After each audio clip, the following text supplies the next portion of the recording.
Welcome to Washington Policy Center's Washington Policy on the Go. My name is David Bose. I'm the Communications Director for Washington Policy Center. First, let me apologize for starting so late. Got an illness in the family, so I suddenly had to do a number of things before I could get here today. So everything was delayed, but I assure you it was not by choice. If I could have warned everyone, I would have, but I couldn't, so I didn't. And thank you for those of you holding on, and for the rest, you'll have to catch up on YouTube. But we do have a pretty packed show today.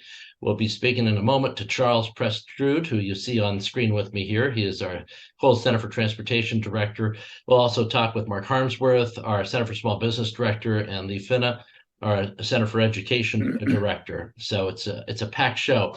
And let's get right to it, Charles, because one of the things I saw over the Thanksgiving holiday weekend was stories about ferry delays, and that there's a number of ships out of commission, and there was the usual kind of hope that in a year or two this problem is fixed. But being not only an employee of Washington Policy Center, but an avid reader of your work, I knew that was not the case. So I just wanted to do a refresh course on what's going wrong with the state ferry system, and maybe touch on transportation in general. But first, let's get, what are the odds of the problems and delays that ferry riders are experiencing being fixed in the next year or two?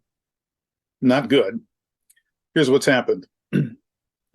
This problem did not suddenly happen overnight. It's been years in the making. And it started with an executive order from the governor back in 2018 that directed the ferry system to transition to a zero-emission fleet. So instead of buying more diesel-powered ferries, which they were poised to do at the time, in fact, they had a contract in hand, they took a step back and began a long process of designing and planning for electric-powered ferries. But they jumped into this before they knew how much it was going to cost or how long it was going to take. And when they finally got around to getting bids from the shipyard, they discovered that it was going to cost almost twice as much as the diesel-powered ferries, and the timeline for getting them delivered was lengthy. I mean, at the earliest, they were thinking they might get one new boat, maybe two, in 2027. So they've taken a step back. They're going to issue a new request for proposals that opens the bidding up to shipyards all over the country.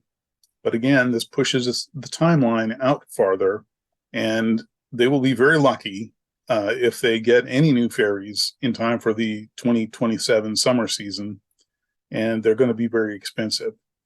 The other problem the ferry system had is that they've got these clunky old boats that break down a lot. Some of them are 40 or even 50 years old. They're expensive to maintain, and you never know when something's going to break. So the result is, instead of having 18 or 19 ferries in operation, they only have 14 on a good day. And this means significant service reductions on a number of routes, including high demand routes like the one between Edmonds and Kingston. So if you're only down to one boat there instead of two, it means you have very long delays. You can have 2 or 3 hour wait in the evening if you're trying to get across the Sound. And naturally, people are unhappy about this. That is a long wait. And I'm sure there's a lot of people who made their work plans and life plans expecting a more reliable ferry service, since it is, after all, a part of the state highway system, right? I mean, it's ingrained as a part of that system, which should be maintained. Do we know, maybe this is a Todd question, Charles, so feel free to say you don't know, but I was just thinking about it, and based on the fact that you present that we were ready to buy these diesel ferries and they were under contract and they'd be significantly less, I'm wondering the opportunity cost and the cost per metric ton of carbon saved by, over the lifetime of these things, by trying to get this electric ferry status instead of just using diesel ferries and finding, environmental savings elsewhere. Is there any kind of study that you know of where they've asserted that this is a wise course of action? You raise a very good question. I happened to be working at the ferry system in 2018 through 2021 when this planning work was underway. And this question came up. What is the cost per ton of CO2 reduced over some meaningful period of time with these hybrid electric ferries? They hadn't done the calculation. And as far as I know, they still haven't done it. But in talking with Todd Myers, who is our environmental center director, and I've looked at a few numbers, and it looks like the cost per ton of CO2 reduced is going to be very high. But it's a little bit tricky because we don't have the final price tag yet. And we also need to know what to compare it against. So what would be the cost if we didn't go with hybrid electric ferries and went with conventionally powered ones? We have a rough idea what that is, but we can't say for certain. But yeah, we're paying a very high price trying to be green. And the result also is not just high dollars, but terrible service. And those delays and service interruptions are going to continue for, 3, 4, 5 years in all likelihood.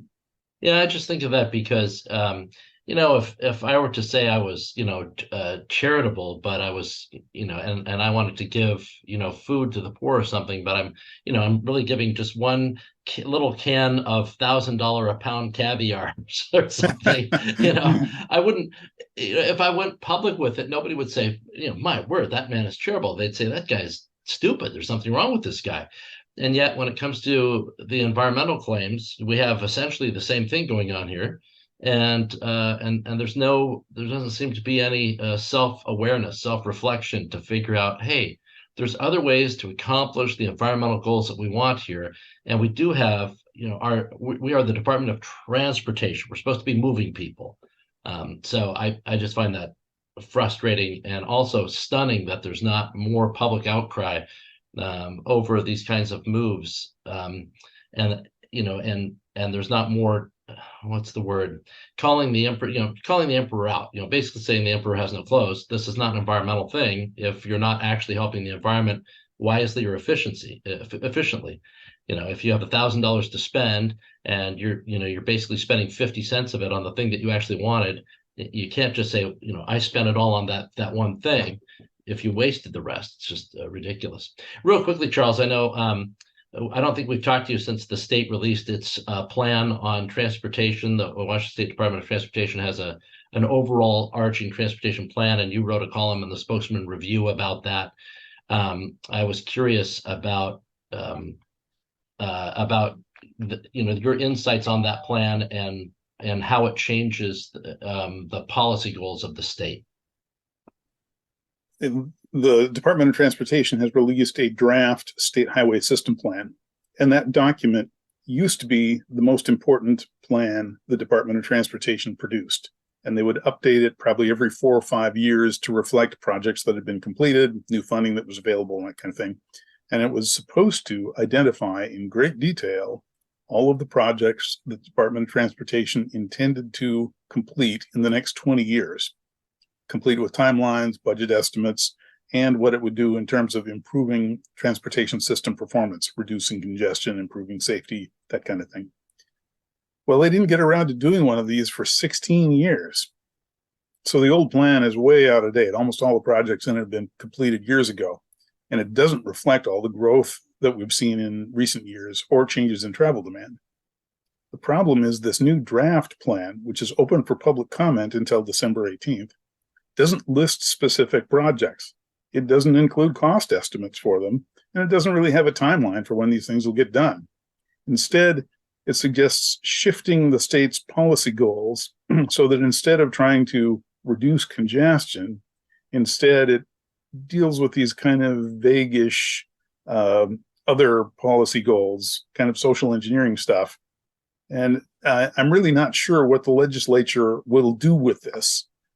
Prior state highway system plans were the starting point for legislative discussions about what the transportation budget needed to be and what the priorities were. But with the new one, the information that they would need to have those discussions just isn't there. Yeah, and I think maybe based on the fact that they didn't have one of these for 16 years and nobody's actually reading it or following it, maybe it means nothing, but maybe just the ridiculousness of it all, both in what it's missing, how infrequent it is, and what it stands for. It kind of tells you all the information that you really need.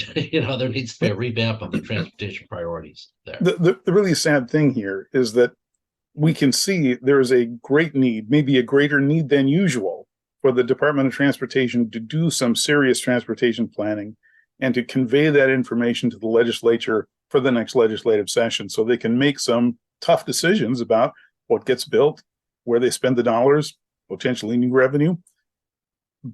But instead, by not doing this plan for so many years and then finally producing one that doesn't provide the information that's needed to make those decisions, they've made their own planning irrelevant, and people are unhappy about it.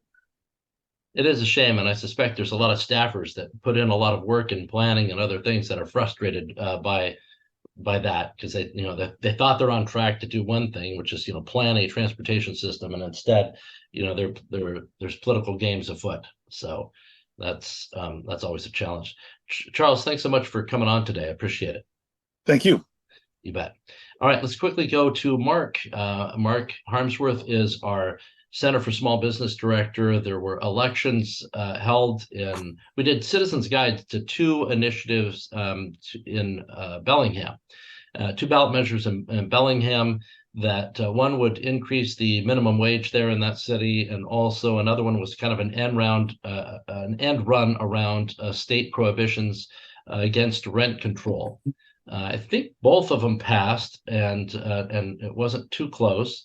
And so what's the fallout? What does that mean for Bellingham, Mark? And what do you see the impact for the state? Well, thanks for having me on, Dave.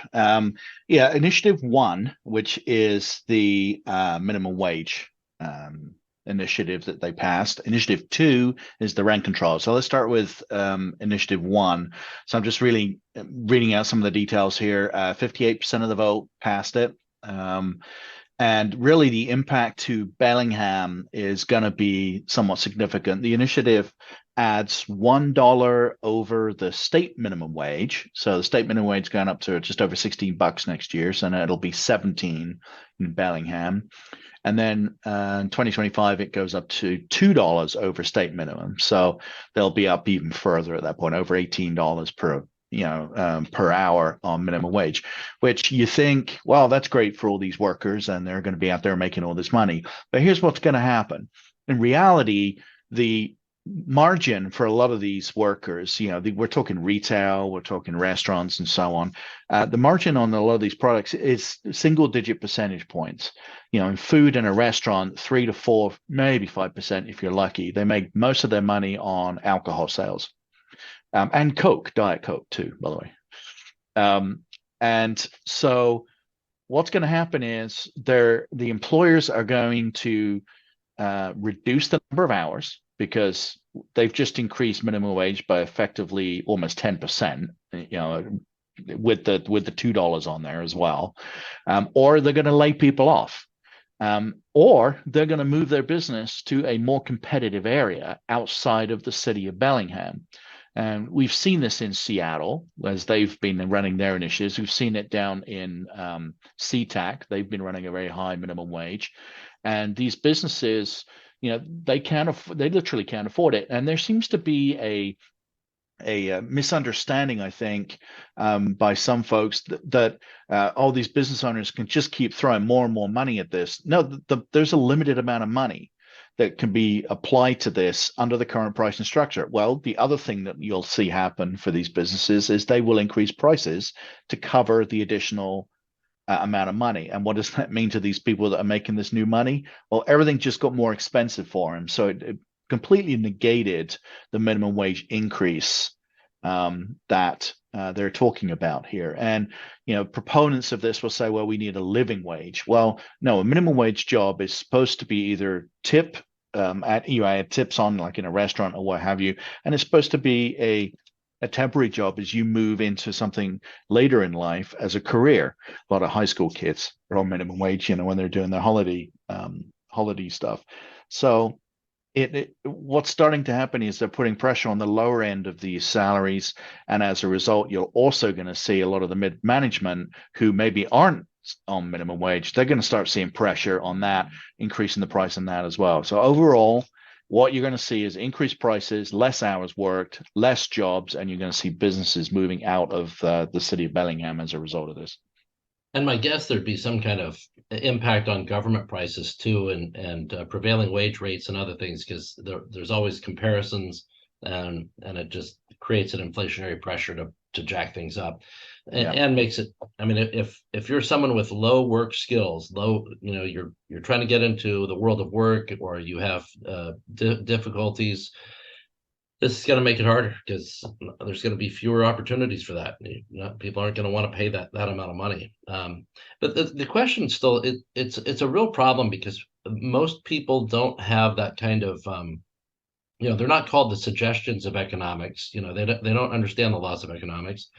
And they just think, well, heck yeah, people should be paid more. And these are the same people that are looking for a coupon, or trying to find the cheapest deal, or whatever, or they're buying the product on Amazon made in China that's a lot cheaper than the one made in the U.S. And they're, but they're still thinking, well, I want the people here paid more, even though there's a consequence to that, and people can end up, losing their job. This is the $1 million question, I guess. It's getting people to understand that better, so that they know that it's not a free lunch. You can't just pass something that says, I want people to get paid $50 an hour, so that they could be really comfortable in life, and then have no repercussions to that vote. That's very difficult. So you start paying your servers at a restaurant a minimum wage of $50 an hour, and suddenly your burger's $100. Right. A local establishment near here, where I live, a cheeseburger is now $20.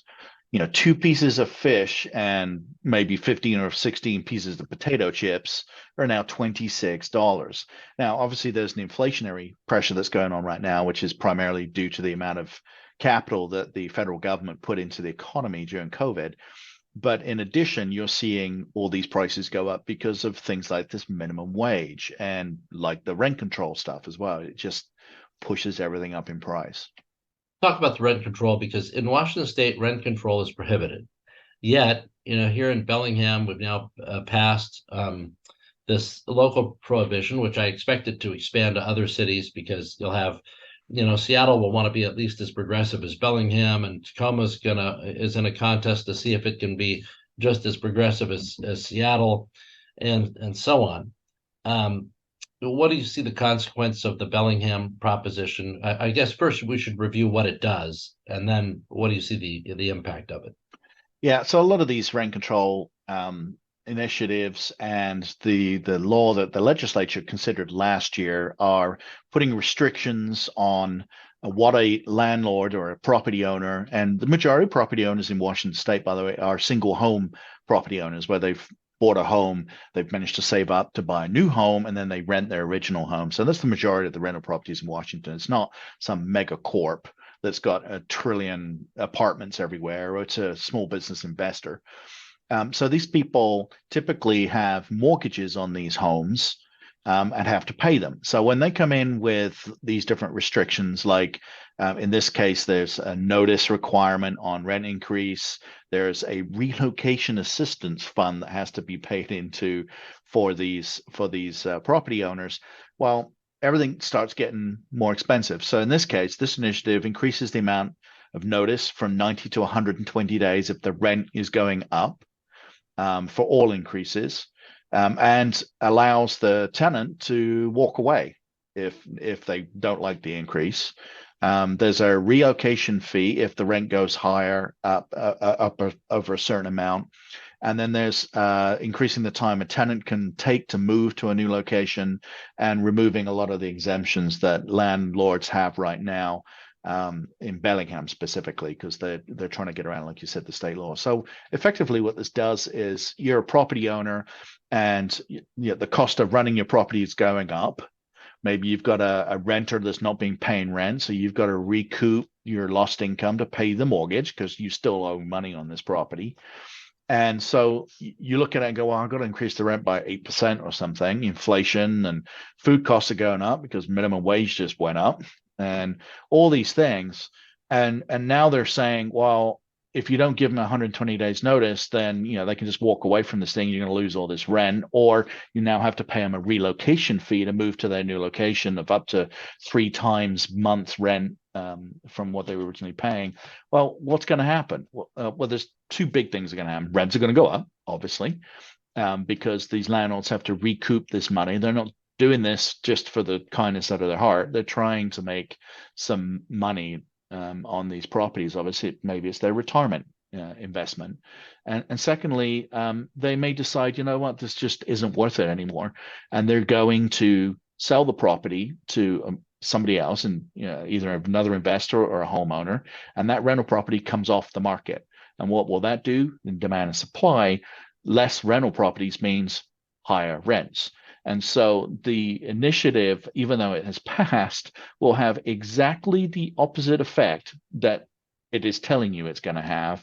There won't be, the protections will be there, but your rents will go up so much you won't be able to afford it. And if we're pushing for affordable housing in Washington, this is exactly the wrong way to do it. What you should be doing is increasing supply, which is a bigger conversation about the Growth Management Act and permitting issues.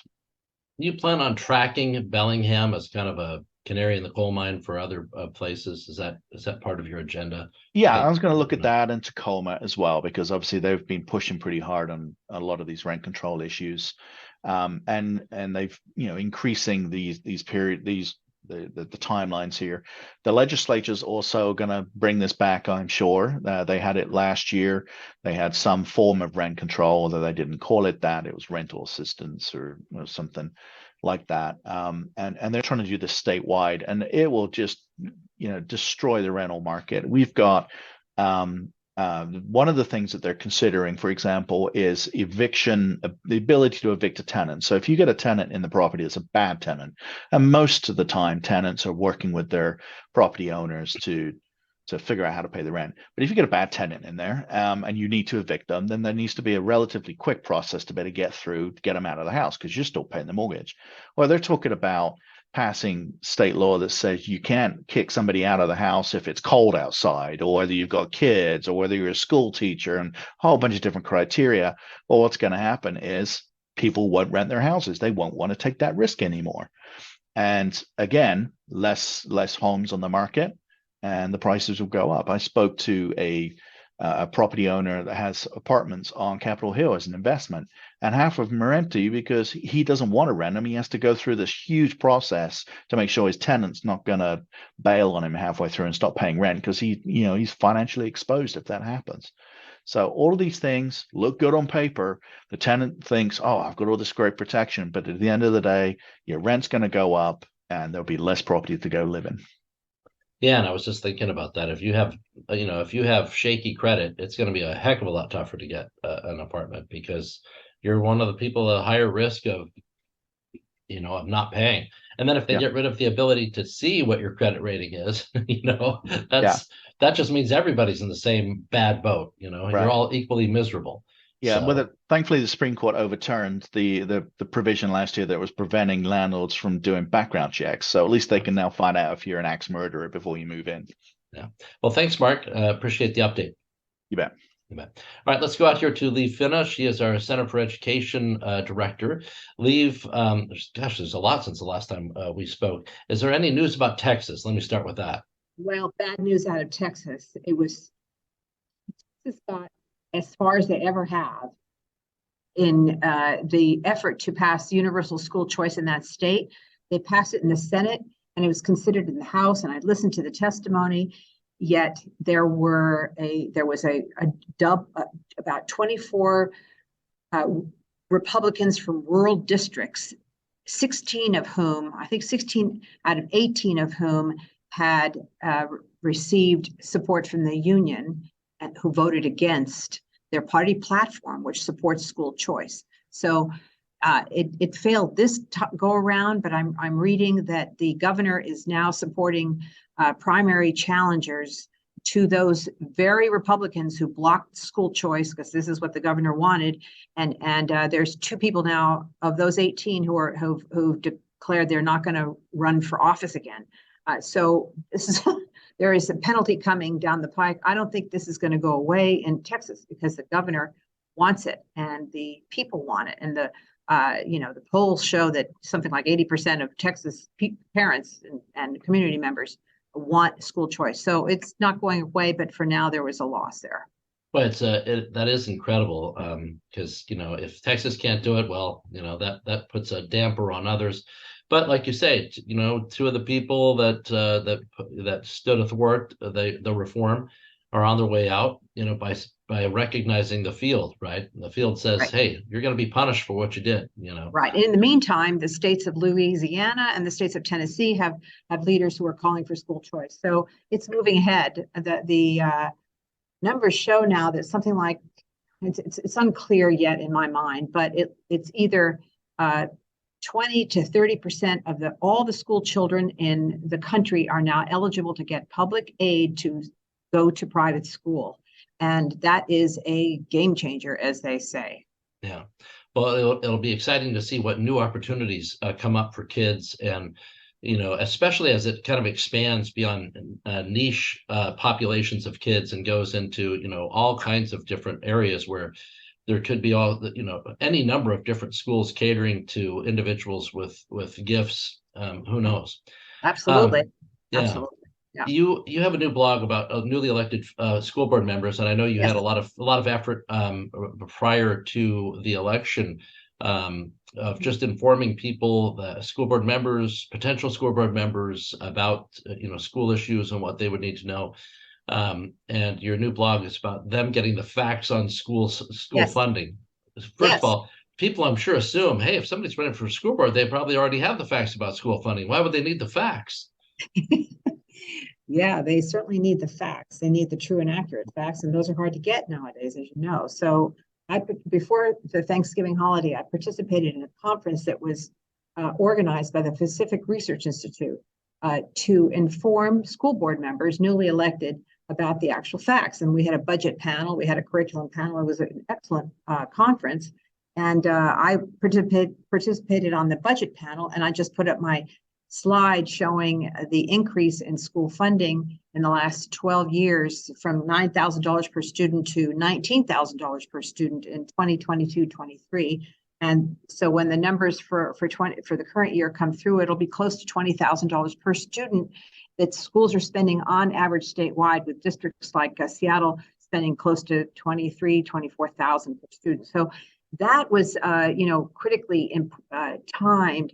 Because there's an organization called the Washington School Directors Association, which is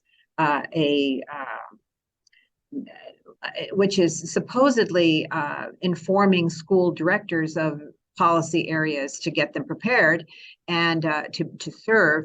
And they often push the narrative that the schools don't have enough funding, because that organization is very close to the union, and that is the narrative that is prevailing amongst the powerful special interests in public education in Washington. So we felt very positive about just providing the actual facts to these newly elected school members. And Dave, one of the exciting things that came out of this election is that quite a number of districts gained majority control for conservative school board members. And I can't name them all at the moment, but I can, off the top of my head, there was the Ferndale School District in Bellingham, the Meade School District out of Spokane, and several others. So this tells you that the activity is coming from the grassroots, the political activity.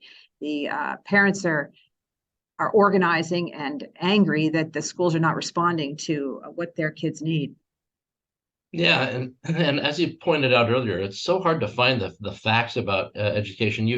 Your work on the local school districts telling people, hey, this new levy is just a refresh of the old levy. It's just a replacement. It's going to cost you about $40 a year, and time after time you're revealing it's costing taxpayers. When it was passed, it cost taxpayers orders of magnitude more than what they were told and promised. I actually thought that would be a bigger story. I thought, wow, this is such a huge scandal. Right. But there's like crickets on that. It's crazy.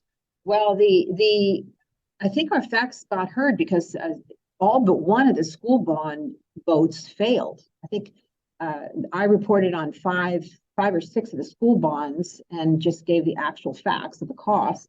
And I think that the King 5 TV picked up on our numbers and reported about the South Kitsap school bond, and that bond failed. And so did all but one. The South Whidbey Island one passed narrowly, but most of them failed. And I heard today on the radio that that's going to be the effort in the legislature. Once again, they're going to try to lower the threshold for passing these burdensome school bonds. That is always at the top of the list of the current people in the legislature, and they have tried and failed over and over again because this increases the burden permanently into many years into the future. Basically, it's asking your children and grandchildren to pay your debt for the schools that you build now, and for adding to the salaries, the great salaries that the people in the school districts are receiving. So I'm gratified to see that the school bonds that are proposing these super expensive school buildings when the needs when the enrollment is decreasing. Remember, the children are not coming to the school in the great numbers that they had been in the past. These large school buildings do not need to be built. There are other ways to house our children in our schools. So so I saw some positive outcomes from this last election on school issues. And now I'm seeing very notably that the Seattle Times, for the first time ever, has indicated that the money that the federal government intended to provide for individual tutoring to help children catch up from their pandemic learning loss was diverted by the Seattle Public Schools to give higher teacher pay. Now, the Seattle Times is actually saying this. I looked up the number to see what the actual increase in Seattle teacher pay was since we got the federal COVID relief funds of $3 billion. And in 2019-20, average teacher salary across the state was $87,000. And in the current year, 23-24, average teacher salary is $99,000. That's a very large jump in a very small period of time. So that suggests to me exactly what the Seattle Times is reporting is true, that the money that was intended to help children catch up from the pandemic, damage that they suffered, has been diverted to pay teachers higher salaries. And this is now raises the question of why do we let the teachers union and these bureaucracies, central bureaucracies in the schools make these decisions over where the money will go, and that gets you right back to your question about Texas. Giving the money directly to families would be the best thing we can do for the children that were hurt during the pandemic. Nearly 2 years of closed schools would give. This is what we called for at the beginning. There was an effort, and one of the lawmakers suggested that during the last session, but it went nowhere. So I'm going to continue to call for that. I mean, that is clearly the thing to do. If the money gets diverted for teacher salaries, doesn't get to help the children catch up from their pandemic learning loss, the logical thing is to give it directly to the families in the form of an education savings account. So children can have, $1,000, $2,000, $3,000 to hire private tutors to assess where they are, where their holes in their academics are, and how to recover that learning. And that could really be done if we just had the will to do it. And we'll see what happens in the next legislative session. All right, thanks, Liv. Real quick question before I let you go. There's a question from John. How can I access salaries in my district in Excel when I can't get it from the district? Okay, I can tell you. You know what? Okay, I should write a little blog post about this. It is on the OSPI website. It's not easy to find. But if you go to apportionment type in their search box, apportionment, and then you look for under the column on the left that says school reports, you will find personnel summary reports. You may be able to find just by typing into Google, personnel summary reports, OSPI.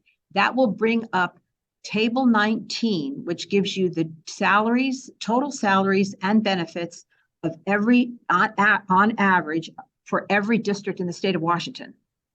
And if with that help you still can't find it, just drop me an email and I'll help you find it for your district. My email is lfsinfrank@washingtonpolicy.org. And I It's just there. put the link to the school publications personnel summary reports in the chat there for Oh, folks perfect. if you want to get to it. Hey, Very I know good. I know you have another appointment, so I'm going to let you Yeah. go, Liv. All Thank right. you so much for being here today. Thank you. Bye-bye. You bet. And I want to answer one quick question from Armin. He was asking how you can get a YouTube video of today. All you have to do is wait for about 12 hours or so.